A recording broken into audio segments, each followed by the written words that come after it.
नमस्कार, मैं हूं विकास एक बार फिर और आप देख रहे हैं समाज भारत। मेरे साथ शेर पंचायत से रजनीश कुमार जी मौजूद हैं, जो एक भावी युवा मुखिया प्रत्याशी हैं, कर्मठ और ईमानदार भी हैं। हम इनसे बातचीत करेंगे इनके काम के बारे में कि क्या पर्पज़ है जिसको लेकर ये चुनाव लड़ रहे हैं। सबसे पहले आपका स्वागत है हमारे इस प्रोग्राम में। आपको बहुत बहुत स्वागत है सर, आपके और आपके चैनल को। जी, जो इस बार चुनाव लड़ रहे हैं, चुनाव में कब आए थे पहली बार? पहली बार 2016 में चुनाव में आए थे जी, जिसमें थोड़ी सी वोट से मैंने हार गया जी, और फिर दूसरा बार मेरा कार्यकाल रहेगा चुनाव लड़ने का। चुनाव लड़ने का पर्पज़ क्या है? चुनाव लड़ने का मेरा पर्पस है, यहाँ जितना भी जनप्रतिनिधि हुए कोई अच्छा काम मैंने लगे कि मैनेजमेंट के साथ करे, कोई ऐसा कुछ हमको दिखाई नहीं दे। इसलिए हम लोग युवा सोच के साथ लड़ रहे हैं, ताकि लोगों को लगे कि मैंने हम बहुत अच्छा विकास करना है। जी जी। और यहाँ सबसे बड़ी स्थिति यह है कि यहाँ बाढ़ आया था, पिछले बार बाढ़ आया था, तो अभी उसका रोड उसी तरह है, ना यहाँ का लोगों को पॉलिथीन मिला, ना यहाँ के लोगों को अच्छा से व्यवस्था मिल पाया। जी जी। अच्छा, बाढ़ से क्या क्या नुकसान हुए थे आपके यहाँ? बाढ़ से बहुत ज़्यादा नुकसान हुआ। यहाँ किसान को तो सबसे पहले सभी लोगों का फसल नुकसान हो गया, जिनका इनपुट अभी तक कुछ नहीं मिला। बाढ़ में बहुत लोग का घर बर्बाद हो गया, उनका अभी तक सरकार और यहाँ का प्रतिनिधि जो भी हो अभी तक कोई पैसा नहीं मिला। यहाँ तक कि 6,000 रुपये सब प्रत्येक परिवार को मिलना था, अभी तक किसी भी परिवार को 6,000 रुपये नहीं मिला। बहुत परिवार ऐसे हैं जिनको 6,000 रुपये नहीं मिला, घर भी टूट गया, उनका 1 रुपया अभी तक सरकार ने कुछ मुआवजा नहीं दिया। सबसे ज़्यादा क्षति किस चीज़ की हुई थी बाढ़ से? सबसे ज़्यादा क्षति यहाँ के लोगों की फसल का और रोड का। आप एक युवा प्रत्याशी हैं, चुनाव लड़ रहे हैं, युवाओं के लिए क्या सोच है आपका? युवाओं का सोच है सबसे बड़ा यहाँ कुटीर उद्योग लगाने का। हम लोग बार बार अगर हम चुनाव जीत के आते हैं केंद्र सरकार से और राज्य सरकार से, दोनों के लिए हम प्रयास करेंगे कि यहाँ कुटीर उद्योग लगे और यहाँ के लोगों के जो बाहर हमारे युवा जा रहे हैं नौकरी करने, वहाँ अपने घर में ही नौकरी करें। ऐसे भी मैंने एक चिमनी लगा रखा है जिसमें 200 लोगों को वर्कर दिए हैं और काम दिए हैं। 200 लोग मेरे यहाँ पर डे काम करता है। जी जी। तो आपका क्या ख्याल है इस बार, फसल का कितना नुकसान हुआ था चुनाव में बाढ़ की वजह से? बाढ़ की वजह से तो धान का तो फसल पूरा बर्बाद हो गया, एक भी फसल ऐसा नहीं रहा, बहुत बर्बाद हुआ। उसके बदौलत हमारे यहाँ सबसे ज़्यादा फसल खैनी का होता है, जो मुख्य फसल और मैंने नगदी फसल जिसको बोला जाता है, वो खैनी का फसल है, जिसमें लोगों की इतना मेहनत करके बहुत मेहनत करके लोगों ने मैंने उसको उपजाया और अच्छा फसल खैनी का हो रहा है। आपका प्रोफेशन क्या है? मेरा प्रोफेशनल आपका चुनाव लड़ना है और एक मेरा व्यवसाय भी करते हैं हम।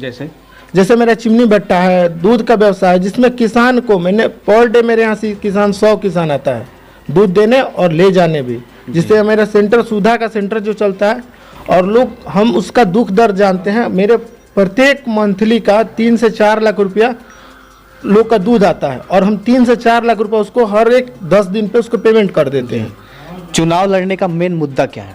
फोकस चुनाव लड़ने का मेरा मेन मुद्दा है, यहाँ गरीबी इतना है, गरीब के नाम पे केवल वोट लोगों को लेना है, मगर एक बार भी कभी गरीब के नाम पे कुछ करना नहीं है। लोगों को अपना बस चुनाव जीत गए, उसके बाद किसी गरीब के यहाँ जाना नहीं है। इंदिरावास जो बन रहा है मेरे यहाँ सबसे ज़्यादा अमीर का इंदिरावास बन रहा है, कोई गरीब का इंदिरावास नहीं बन रहा है। हम अभी सुबह में चमटोली में गए थे, जो उत्तर साइड में चमार लोग की बस्ती है, उसमें गए थे। वो लोग हमसे बोल रहे थे एक बार भी हमको एक घर भी नहीं बना है इंदिरावास से भी घर नहीं बना है। नहीं। अच्छा। और जितना भी बना है अच्छे लोगों का बना है। अब हम तो नाम नहीं लेंगे, मगर बहुत लोग का गरीबों के नाम पे केवल वोट लेना है, काम कुछ नहीं करना है। तो सबसे पहले आप यहाँ क्या सुविधा देखना चाहते हैं? कौन कौन सी सुविधा यहाँ पे आप लाना चाहते हैं अपने स्तर से? देखिए, मेरे स्तर से सबसे ज़्यादा सुविधा है लोगों की जन समस्या। अभी क्या है, यहाँ राशन कार्ड बहुत लोगों का नहीं है, जिसमें मैंने 200 लोगों का राशन कार्ड अपने स्तर से भरवाया है, 100 पेंशन कराया है। और किसान को नहीं जानकारी रहते हुए भी मैंने जिसको इनपुट फसल मिलना चाहिए उनको नहीं मिल पा रहा है। समय आके चला जाता है, मगर किसान को पता नहीं चल पाता है, क्योंकि उतना वो सोशल मीडिया पे नहीं है, उनके पास उतना नॉलेज नहीं है। मगर जिनके पास नॉलेज है वो अपना चुपचाप ही रह पाते हैं। कोरोना का क्या प्रभाव पड़ा था यहाँ पे? कोरोना का तो पूछिए मत, बहुत प्रभाव पड़ा था सर। यहाँ के सारा लोगों के व्यवस्था मैंने चौपट हो गया था। लोग 8 महीना इससे ही बैठे थे घर में, कोई रोजी रोटी नहीं, कोई व्यवस्था नहीं। हम लोग कोरोना के में भी जितना लोग आए थे सेंट्राइज हुए थे, वहाँ जाके सब लोग की सुविधा देखा, फिर वहाँ अपना तरफ से लोगों का वितरण किया, जो सामान मेरे पास अवेलेबल था तो हमने उसको वितरण भी किया। अच्छा, गवर्नमेंट की तरफ से क्या क्या सुविधाएं मिली थी आपके यहाँ? गवर्नमेंट की तरफ से तो बहुत सुविधा मिली थी, मगर हुआ क्या? कुछ नहीं हुआ। कुछ नहीं। यहाँ के इस पंचायत में 10 लाख रुपया था कोरोना के नाम पे। लोगों के सेंट्राइज करने के लिए, साबुन देने के लिए, मास्क देने के लिए मिला क्या? किसी को मिला? कुछ लोग को मिला है मात्र। ऐसा हम नहीं बोलेंगे कि नहीं मिला, मिला है, मगर तो कुछ लोग को नहीं, बहुत लोग को नहीं मिला है। अच्छा। अब मिला क्या? तो 5 रुपये के लाइव साबुन और 2 रुपये का मास्क। अच्छा, बस। अपने स्तर से आप कितना हेल्प करते हैं? अपने स्तर से पूरे पंचायत में सैनिटाइज कराया था मैंने, उनको मास्क दिया था, उनको साबुन दिया था जी। जितना मेरे से हो सका उनको उतना सुविधा मैंने दिया जी। अगर काश हम मुखिया रहते तो यहाँ का कुछ और माहौल बना के दिखाते आपको। यहाँ पूरा पंचायत में मनरेगा से इतना वृक्ष लगा, एक बार भी कहीं वृक्ष पूरा पंचायत में दिखाइए, एक वो वृक्ष लगा है मेरे यहाँ।